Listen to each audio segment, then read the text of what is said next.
علی بلال، جس کو پیار سے ضلع شاہ کہتے تھے، ضلع شاہ، اس کی ہمیں پوسٹ مارٹم رپورٹ ملی ہے. میں یہ شروع کرنا چاہتا ہوں آپ سے، آپ سب کے سامنے یہ جو میں آپ سے بات چیت کر رہا ہوں، کہ جو پوسٹ مارٹم رپورٹ کے اندر جو چیزیں آئی ہیں، ڈاکٹر صاحبہ کا یہ شعبہ ہے، تو یہ پوسٹ مارٹم رپورٹ سے پہلے تو آپ کو یہ بتائیں کہ ایک کارکن اسپیشل چائلڈ جو کہ کسی، میرے خیال میں اس نے زندگی میں کسی کو نقصان نہیں پہنچایا، اس کی ویڈیوز چل رہی ہیں سوشل میڈیا کے اوپر، اس سے جو کیا گیا، پہلے میں یہ چاہتا ہوں کہ ڈاکٹر صاحبہ آپ کو پوسٹ مارٹم رپورٹ سے بتائیں کہ اسے ہوا کیا. بسم اللہ الرحمن الرحیم. سب سے پہلے تو میں آپ کو ضلع شاہ کے بارے میں تھوڑا سا بتاتی چلی جاؤں. میرے حلقے کا یہ بچہ تھا اور 10 سال سے جس وقت سے میں اس حلقے میں گئی ہوں، وہ ہمیشہ ہمارے ساتھ خان صاحب کی تصویریں لے کے، جھنڈے لے کے، ہر وقت تو بالکل خان صاحب کا شدائی تھا. اور جب سے یہاں پچھلے 1.5 ماہ سے یہ باہر بیٹھا ہوتا، میری اس سے روزانہ ملاقات ہوتی. ایک سادہ لو انسان، اس سے کبھی کسی کو کوئی نقصان نہیں دیا، کبھی کسی کو کوئی تکلیف نہیں دی، ہمیشہ پیار سے وہ بات کرتا تھا، سب کے ساتھ وہ ملتا جلتا تھا. اس بچے کے اوپر اتنا ظلم اور تشدد ہوا. جب میں نے یہ پوسٹ مارٹم رپورٹ پڑھی تو میرا دل دہل گیا کہ یہ جن لوگوں نے یہ ظلم کیا، کیا ان کے گھر بال بچہ نہیں، اولاد نہیں ہے، جنہوں نے اس بچے کے اوپر اتنا ظلم کیا. یہ پوسٹ مارٹم رپورٹ ہے میرے پاس جو ڈیٹیل، اس میں اس کو 26 انجریز تھی. یعنی ایک انسان کو 26 انجریز، 26 تشدد کے نشانات تھے اس کے جسم کے اوپر.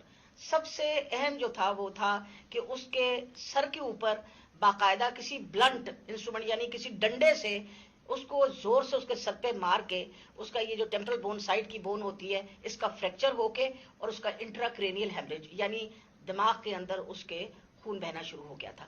اس کے ساتھ اس کے جو جسم کے اوپر انہوں نے تشدد کیا، خاص طور پہ پیٹ کے ایریا میں، تو اس کی وجہ سے اس کی تلی اور اس کا جو جگر تھا وہ بھی پھٹ گیا، اور اس کی وجہ سے انٹرنل ہیمریج شروع ہو گئی. اور جو چوتھی سب سے آخری جو 26ویں انجری ہے، وہ سب سے زیادہ تکلیف ہے. وہ بیچارہ پہلے ہی تم نے اس کو مار ڈالا، اس کے بعد اس کے سر پہ انجری کر کے اس کے جسم کے اوپر اس کی تلی بھی پھاڑ دی، اس کی وہ کیا کہتے ہیں بلنٹ انجری کی وجہ سے اس کا لیور بھی رپچر ہو گیا. اس کے پرائیویٹ پارٹس، یعنی اس کے جو پرائیویٹ آزاد ہے، ان کے اوپر بھی تم نے تشدد کر کے ٹیسٹیکولر ڈیمیج کیا. مطلب اس سے زیادہ تم کسی انسان پہ کیا تشدد کر سکتے ہیں؟ میں تو یہ دیکھ کے رپورٹ میں آپ کو بتا نہیں سکتی کہ یہ ہم جیسے ڈاکٹر جو ہر وقت چیزوں سے، ہمارا بھی دل دہل گیا کہ یہ ایک انسان کے اوپر، اور وہ بھی ایک ایسا سادہ لو انسان، اس کے اوپر اتنا زیادہ تشدد کیا. مین کاز جو اس کی ڈیتھ کی تھی وہ یہ تھا کہ اس کے برین کے اندر، جو اس کے دماغ کے اندر جو ہیمریج ہو گیا، یعنی خون نکلنا شروع ہو گیا، اور جو تلی اور اس کے جگر سے جو خون نکلا، اس کی وجہ سے وہ بیچارہ بچہ جو ہے وہ اللہ کو پیارا ہو گیا. جی شکریہ ڈاکٹر صاحبہ. میں نے یہ چاہتا کہ آپ پہلے یہ سمجھ لیں، پھر سے میں یہ بتانا چاہتا ہوں، وہ اسپیشل چائلڈ تھا. وہ ایک، کیوں اس سے سارے پیار کرتے تھے؟ اور اس کی ذرا ویڈیوز دیکھ لیں، سارے سوشل میڈیا پہ اس کی ویڈیوز چل رہی ہیں. اس طرح کے انسان سے یہ تشدد کرنا، میں سوچتا رہا ہوں کہ اللہ ہم کدھر پہنچ گئے ہیں، یا ہم کدھر تک گر چکے ہیں. کیا ایک قوم اس طرح کی چیز کی اجازت دے، اور کیا اللہ کی برکت آ سکتی ہے اس قوم پہ؟ جب اس طرح کا ظلم ہوتا ہے قوم پہ، اور وہ قوم ظلم کو سہ جاتی ہے اور اپنے آپ کو بچاتی ہے کہ اچھا میرے اوپر یہ ظلم نہ ہو جائے. جس طرح جانور نہیں ہوتے کہ وہ دیکھ رہے ہیں کہ شیر نے آ کے ایک جانور کو پکڑ لیا، باقی سارے جان بچا کے بھاگ جاتے ہیں. ہم بھی وہ فیصلہ کر لیں کہ جانوروں کا معاشرہ ہے یا انسانوں کا معاشرہ ہے. انسان کا معاشرہ انصاف، امر بالمعروف پہ کھڑا ہوتا ہے. وہ ظلم کا مقابلہ کرتا ہے، جس کو جہاد کہتے ہیں. کیونکہ جب وہ ظلم کا مقابلہ نہیں کرتا تو حضرت علی کا قول ہے کہ کفر کا نظام چل جائے گا، ظلم کا نظام نہیں چل سکتا. یہ ہمارے نظام کے اوپر یہ جو ڈاکٹر صاحبہ نے ابھی پڑھ کے سنایا ہے، میں آپ کو یہ یقین دلاتا ہوں کہ یہ سب آپ سمجھ لیں. اگر ایک قوم اس کے اوپر اپنی آواز بلند نہیں کرے گی، اور جو کمزور ترین جہاد ہے کہ زبان سے اس کے خلاف نہیں بولے گی، تو یہ قوم کو جینے کا حق نہیں دیتا اللہ. وہ قرآن میں کہتا ہے کہ میری زمین پہ نکل کے دیکھو کتنی قومیں میں نے تباہ کی جو میرے حکم پہ نہیں چلی. ہم تباہی کا راستہ ہے یہ ہمارا. یہ جو پاکستان سے ہو رہا ہے، میں نے ہوتا ہوگا دہشت گردوں سے، شاید ملک کے غداروں سے، اس طرح کی چیزیں ہوتی ہوں. میں نے اپنی زندگی میں کبھی اس طرح کے واقعہ نہیں دیکھے کہ پہلے ایک کارکن ہے، پھر وہ اسپیشل چائلڈ ہے، اور پھر وہ کوئی کسی قسم کا زندگی میں اس نے کسی سے لڑائی تک نہیں کی، اس سے یہ تشدد کیا جائے. اور تشدد کیا کیا؟ سر بھی اس کا، انہوں نے کہا کہ اندر سے خون نکلنا شروع ہو گیا. اس کا جو جگر ہے اور جو اس کی جو پتا ہے اس کو انہوں نے اس طرح مارا بے دردی سے، وہ اندر سے خون نکلنا شروع ہو گیا. لیکن اس کے پرائیویٹ پارٹس، یعنی اس کے اوپر تشدد کیا ہوا. میں ایک اور قرآن کی آیت ہے، اللہ کہتا ہے کہ انسان کو کہ میں نے تمہیں اشرف المخلوقات بنایا، سب سے عظیم مخلوق. جو انسان کا درجہ فرشتوں سے بھی اوپر چلا جاتا ہے. اگر انسان اللہ کے حکم پہ چلے وہ فرشتوں سے اوپر چلا جاتا ہے. لیکن وہی قرآن میں لکھا ہوا جب وہ گرتا ہے وہ جانوروں سے بھی نیچے چلا جاتا ہے. جانور بھی یہ نہ کریں. اور یہ جو ہمارے اوپر، جب سے میں یہ دیکھا ہے، ایک آدمی جب سے آیا ہے اس کو ایک پوزیشن پہ لگایا ہے، میں نام نہیں لیتا کیونکہ پھر سینسر ہو جائے گا، اس کو بھی پتا ہے، قوم کو بھی پتا ہے وہ کون ہے.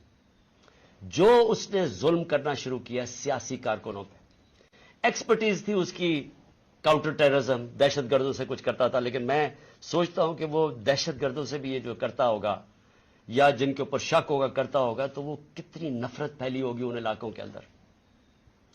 تو یہ جب سے وہ آیا، پہلے ہم نے شہباز گل کا، پہلے ہم مانے ہی نہ کہ شہباز گل سے یہ ہوا. وہ شہباز گل ابھی تک ٹھیک نہیں ہوا. جو انہوں نے اس کے اوپر تشدد کیا ہے، ایک یونیورسٹی پروفیسر پاکستان آتا ہے، چھوڑ کے ملک کے لیے ایک خواب دیکھ کے آتا ہے، اس کو جو انہوں نے ننگا کر کے جو اس کے اوپر تشدد کیا وہ ابھی تک ٹھیک نہیں ہے. کون سا وہ دہشت گرد تھا؟ پھر اعظم سواتی سے جو کیا انہوں نے. یعنی ہم اگر قوم یہ چیزیں بھول جائیں گی، ایک دن آپ کا بھی وقت آ جائے گا.